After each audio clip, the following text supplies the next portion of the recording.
What kind of civilization sends a message into the stars? That is where I want to begin. Because when people talk about interstellar communication, they usually talk about technology. They talk about radio signals, probes, distances, languages, mathematics, frequencies, the search for life, the possibility of extraterrestrial intelligence, the mechanics of sending and receiving across impossible scales.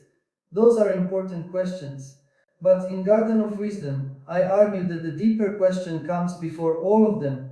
What kind of consciousness is doing the sending?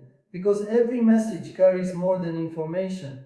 It carries character, it carries worldview, it carries assumptions about power, about value, about relationship, about what kind of beings we believe ourselves to be. And that means interstellar communication is not only a scientific problem, it is an ethical problem, a civilizational problem, a spiritual problem in the broadest sense. It is a question about maturity. Astroethics, as I use the term in Garden of Wisdom, is the moral framework for humanity's expansion beyond Earth. It asks how we should behave in relation to life beyond our own species, beyond our own planet, beyond the narrow limits of our current self-understanding. And the reason this matters so much is simple. The cosmos is not just a destination, it is a mirror. The farther we reach outward, the more we reveal what is unresolved within us. If we go into the stars carrying the same consciousness that has scarred the earth, then distance will not save us. If we bring domination, extraction, vanity, tribalism, and spiritual immaturity into the cosmos, we will not become an advanced civilization, we will simply become a larger danger. That is why astroethics must begin before contact, before colonization, before expansion, before the first truly meaningful interstellar exchange. It must begin here, on Earth, in the human heart, in culture, in design, in governance, in the stories we tell about intelligence and destiny. Because the first question is not, can we send a signal? The first question is, what is the soul of the signal? In Garden of Wisdom, I return often to the idea that humanity is standing at a threshold. We are no longer only local beings. Even if we remain biologically tied to Earth, our imagination, our technologies, and our ambitions have already become cosmic. We are thinking beyond the planet. We are dreaming beyond the atmosphere. We are beginning to ask not only how life emerged here, but whether consciousness, intelligence, and moral possibility exist elsewhere. That is a profound moment. But profound moments can be mishandled, because every threshold presents a temptation. One temptation is arrogance, the temptation to assume that if we can reach farther, we are automatically wiser, that if we can transmit, we are ready to represent life, that if we can travel, we are prepared to meet the unknown. But technical achievement is not the same as ethical maturity. A species can become highly capable while remaining morally young. It can build astonishing instruments while still thinking in the language of conquest.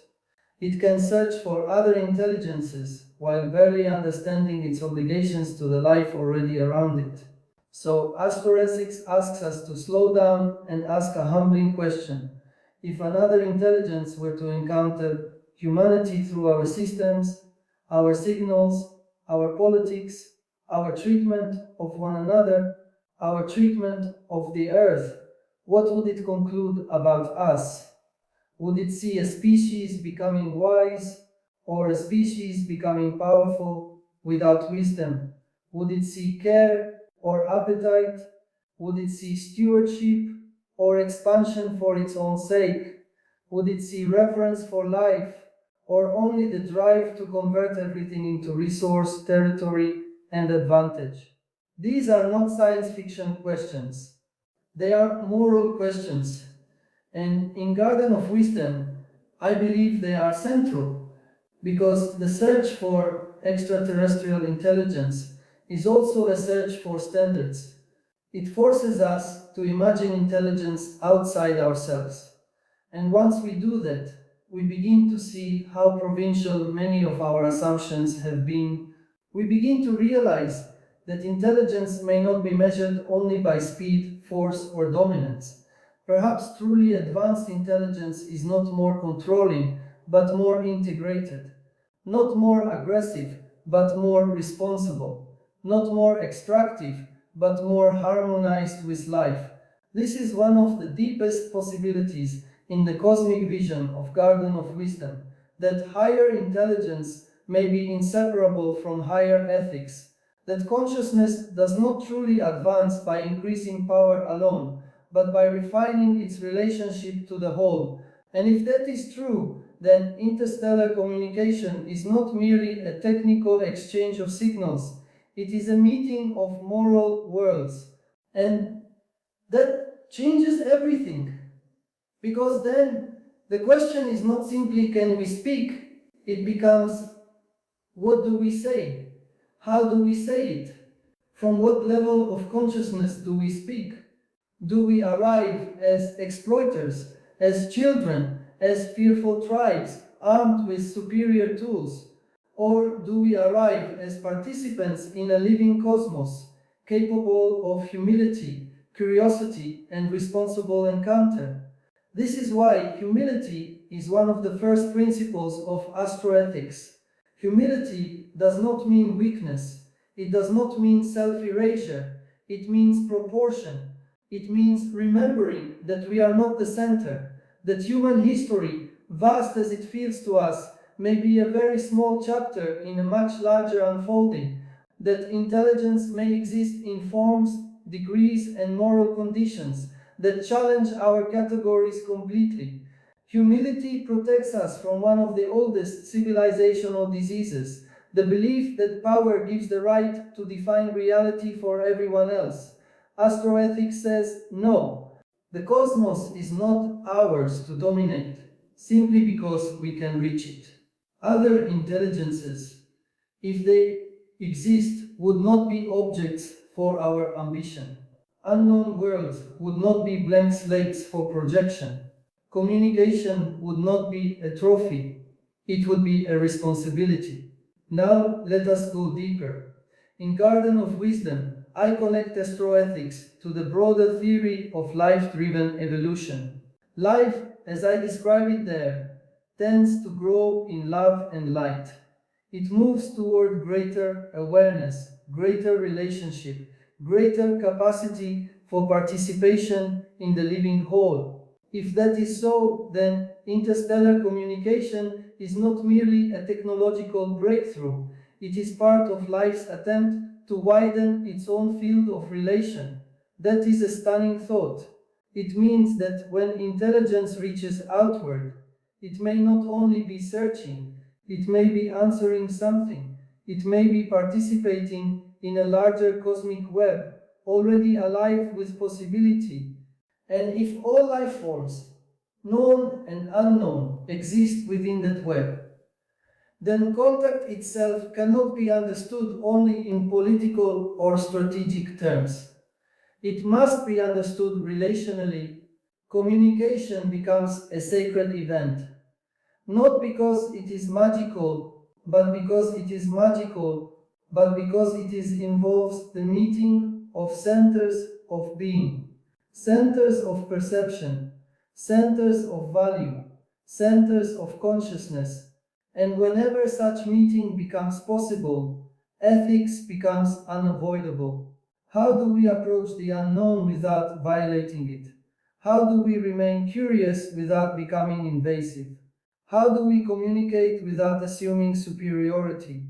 How do we protect ourselves without allowing fear to define every encounter? How do we remain open without becoming naive? These are difficult questions, but they are exactly the kinds of questions that advanced civilizations should be asking. Because a civilization that cannot imagine ethical contact will likely fail at contact, even if it achieves it technologically. Now, there is another dimension to interstellar communication that matters deeply: Communication is never neutral. It always transmits more than content. The tone matters, the symbolism matters, the assumptions about self and other matter. Even among humans, we know this well. Two people can speak the same words with entirely different meanings because the moral and emotional feel around the words is different. So imagine the scale of that challenge across worlds, across different forms of intelligence, different embodiments, different histories, different relations to time, matter, cooperation, perception, mortality, or consciousness itself. This should make us far more careful. It should make us realize that successful communication may require more than mathematics or signal clarity. It may require moral clarity. It may require that a civilization know what it stands for before it speaks. And that is where humanity still has work to do. Because what do we currently stand for? That is not easy to answer. We contain beauty and brutality. We contain compassion and cruelty. We create art and war. We build hospitals and weapons. We dream of unity and rehearse division. We speak of peace while rewarding domination. We say we value life while exhausting the systems that sustain it. We are unfinished, and there is no shame in admitting that. In fact, that admission may be the beginning of wisdom, because one of the great dangers in cosmic imagination is premature self-glorification. We imagine ourselves as future ambassadors of intelligence while still behaving like a species uncertain how to live with itself. Astroethics interrupts that fantasy. It says, before representation comes reflection, before contact comes character, before expansion comes moral formation. That is not a call to stop exploring, it is a call to explore responsibly. And responsibility here has several layers. First, responsibility to Earth. If we cannot treat our own biosphere with reverence, what does it mean to speak of cosmic maturity? If we burn through the very conditions of life on the one world we know is alive, then our cosmic ambition becomes morally unstable. The first school of astroethics is ecology. A species that cannot learn stewardship at home is not ready to export power elsewhere. Second, responsibility to future generations. Interstellar project unfold across timescales far larger than elections, quarterly reports or media cycles. They force us to think like ancestors. They ask whether we can act on behalf of beings we will never meet, futures we will never see, and consequences that extend far beyond our own lives. That is morally transformative because it pushes humanity beyond immediacy, beyond appetite, beyond short-term self-reference. Third, responsibility to the unknown. This may be the hardest one. Modern civilization often treats the unknown as raw material for conquest, something to master, map, exploit, or absorb. But astroethics asks us to recover another mode of relation, reverent curiosity, to meet the unknown, not as owner, but as guest, not as conqueror, but as participant, not as a mind eager only to extract information, but as a consciousness willing to be changed by encounter. That is a radically different posture, and perhaps it is the only posture worthy of a living universe. Now, I want to raise the stakes even further. What if interstellar communication does not begin with a response from elsewhere? What if it begins with the way humanity prepares itself inwardly for the possibility? Then the whole enterprise already becomes transformative, because to prepare ethically for contact is to ask, what is intelligence for? What is power for? What is freedom for? What kind of beings do we want to become if we are no longer thinking only as a planetary species, but as participants in a wider cosmos? Those questions alone can change civilization. They can enlarge our frame. They can reveal how small some of our current obsessions are. They can expose the immaturity of systems built only for extraction, spectacle, or domination. They can remind us that if consciousness is real at cosmic scale, then our little rivalries, while not trivial, cannot be the final horizon of meaning. This is why the cosmic dimension in Garden of Wisdom is not escapist. It is clarifying.